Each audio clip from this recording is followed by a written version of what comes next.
자, 오늘도 우리에게 새로운 하루를 허락해 주신 주님께 감사합니다. 오늘도 우리가 힘차게 주님을 바라보기 원합니다. 자, 오늘의 시편 말씀은 시편 13편 5절과 6절 말씀입니다. 그러나 내가 주의 긍휼을 신뢰하였으므로 내 마음이 주의 구원을 기뻐하리이다.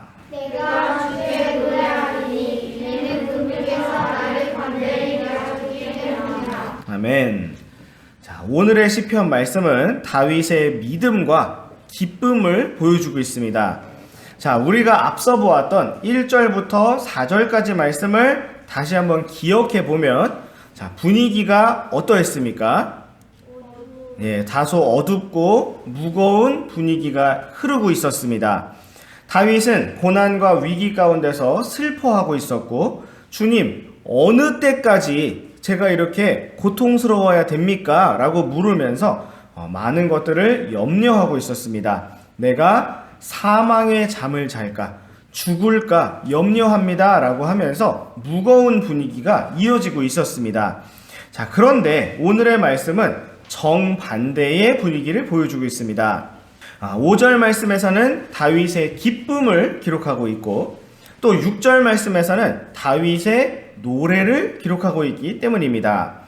자, 그렇다면 다윗은 어떻게 갑자기 이렇게 마음이 바뀌고 또 분위기를 바꾸어서 변화를 가질 수가 있었을까요? 자, 5절 말씀을 다시 보시면 어떻게 시작되고 있습니까? 그러나라는 반전의 접속사로 시작되고 있습니다. 다윗이 처한 상황이나 환경이 바뀌었느냐? 그것은 아니었습니다. 여전히 상황이 힘들고 어려웠습니다. 그러나 다윗은 뭐라고 말했습니까? 그러나 내가 주의 긍휼을 신뢰하였으므로 라고 말했습니다. 주의 긍휼이란 겸손한 자들, 또 약한 자들을 불쌍히 여기시고 도와주시는 주님의 친절한 마음을 가리키는 것입니다. 다윗의 어려운 상황은 여전히 바뀌지 않았지만 그는 주님의 긍휼을 신뢰하였기 때문에 마음에서부터 주의 구원을, 주께서 도와주시고 건져주시고 구출해주시는 주의 구원을 기뻐할 수가 있었습니다. 자, 우리 잠시 고린도 후서 말씀으로 가셔서 고린도 후서 1장 3절과 4절 말씀을 보시겠습니다. 하나님을 찬송할지어다. 그분은 곧 우리 주 예수 그리스도의 아버지시오 긍휼의 아버지시며 모든 위로의 하나님이시니라. 그분께서 우리가 모든 환난에 당할 때 우리를 위로하시는 우리 자신의 하나님께 위로받을 때 얻는 위로의 힘입어 어떤 고난 중에 있는 자들도 위로할 수 있게 하려 하시리라. 아멘.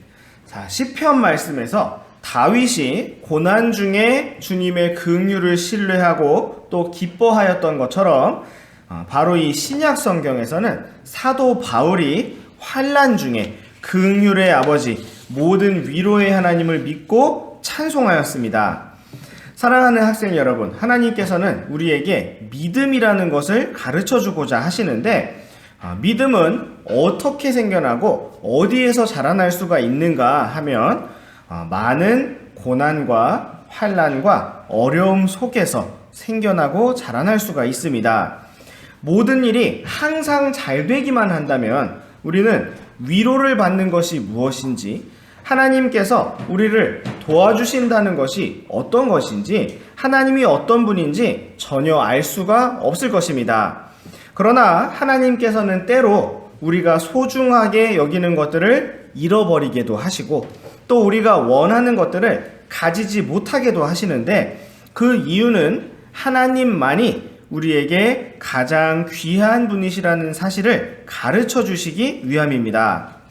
또한 하나님께서는 우리가 그렇게 배운 믿음을 가지고, 우리가 그렇게 받은 위로를 가지고 고난 중에 있는 다른 사람들을 돕고 위로할 수 있는 사람이 되기를 원하십니다. 우리가 다른 사람의 고통을 이해하지 못하고 상관없는 사람처럼 살아가는 것이 아니라 약한 자들, 어려운 자들을 불쌍히 여기고 긍휼히 여기는 심정을 가지기를 원하십니다. 자, 이제 다시 우리 시편 말씀으로 돌아오셔서 시편 13편 6절 말씀을 계속 보겠습니다. 자, 이 말씀에서 다윗은 내가 주께 무엇을 하리니? 노래하리니 라고 말했습니다. 자, 그 이유는 하나님께서 나를 관대히 대하셨기 때문이라고 고백하였습니다. 하나님께서 다윗을 관대하게 대하셨다라는 것은 그가 무엇인가를 받을 자격을 가진 것보다 훨씬 더 풍성하고 훨씬 더 좋은 것들을 베풀어 주셨다는 뜻입니다. 자, 이 세상에서도 사람들이 나는 관대하다라고 표현을 할 때 그게 무슨 뜻일까요? 자, 관용을 베푼다. 그런 말 들어봤습니까? 못 들어봤어요? 자, 관대하다는 건 뭐냐면요. 벌을 해야 되는 사람한테 벌을 하지 않고 오히려 친절을 베풀어 준다는 뜻입니다. 오히려 나쁜 거 아니에요? 그러니까 여러분들이 잘못해서 핸드폰도 뺏기고 혼나야 되는데 용서해 준다는 뜻이에요. 그럼 여러분은 관대한 그런 선생님, 관대한 부모님을 바랍니까? 바라지 않습니까? 여러분이 잘못할 때마다 우리 부모님이 나에게 관대하셨으면 좋겠다. 선생님이 나에게 관대하셨으면 좋겠다 생각하겠죠? 아닙니까? 잘못했으니까 혼나야죠. 혼나고 싶어요? 그러진 않잖아요. 그죠? 여러분들이 다른 사람 잘못한 거 봤을 때는 왜 안 혼내시지? 생각할지 모르지만 내가 잘못했을 때는 어때요? 한 번만 봐주세요 하잖아요. 한 번만 봐주세요. 그게 관대한 겁니다. 봐주는 게. 자, 근데 지금 다윗은 누가 관대했다고 말하고 있습니까? 하나님께서 나를 관대히 대하셨다라고 말하고 있습니다.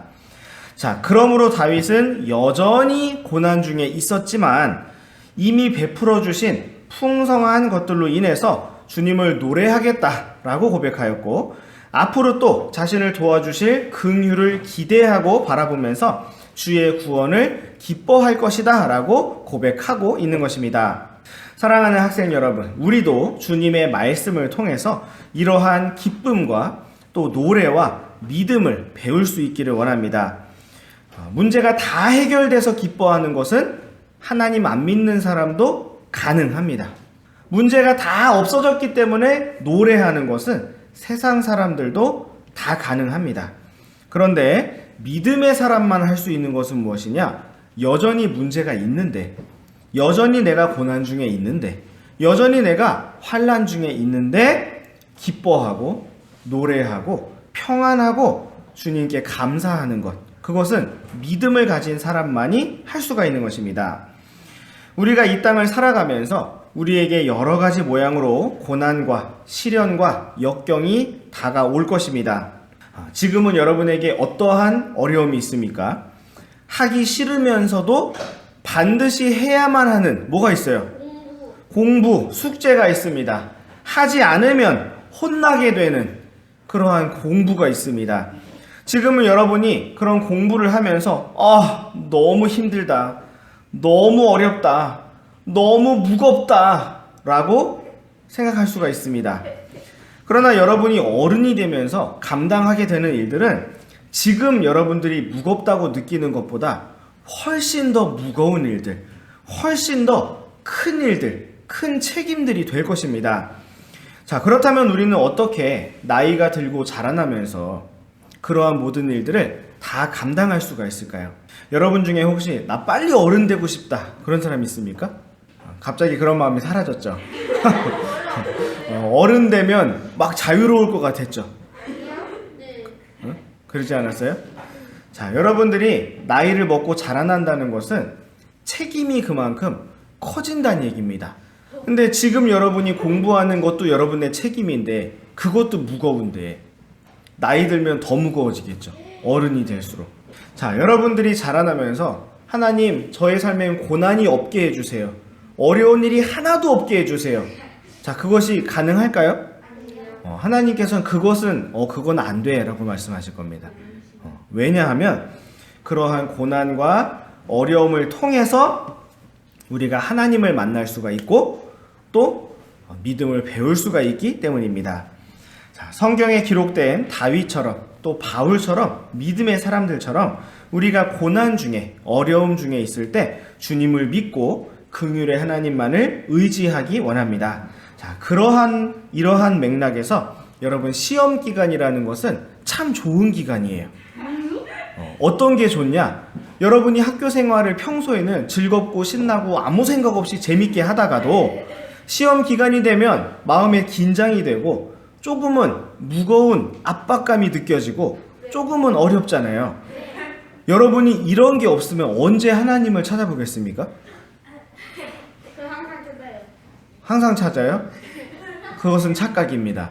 자, 여러분들이 이렇게 어려울 때 하나님 저에게 지혜를 주세요. 정말 저 이거 외워야 되는데 안 외워져요. 하나님 지혜 주세요. 이런 기도를 시험이 아니면 언제 하겠어요, 여러분이? 그렇죠? 그래서 이런 시험이라는 기간은 정말 좋은 기간이에요. 근데 여러분들이 이런 시험을 주님께 기도해서 응답받고 하나님 전 집중을 해야 되는데 집중이 너무 안 돼요. 집중할 줄을 몰라요. 하나님 도와주세요. 했는데 시계를 봤더니 2시간이 지나 있다. 내가 집중을 한 거야. 자, 여러분들이 이런 경험을 한 번 하게 되면 여러분의 믿음이 그만큼 조금 자라날 수가 있는 겁니다. 그래서 여러분 이러한 시험 기간을 그냥 힘들다고 생각하면서 그렇게만 보내는 것이 아니라 다윗처럼 그러나 내가 주의 긍휼을 신뢰한다. 내가 주의 구원을 기뻐한다. 또 내가 노래한다. 라고 그렇게 주님을 바라볼 수 있는 참으로 귀하고 복된 시간들이 되기를 원합니다. 자, 기도하고 마치겠습니다.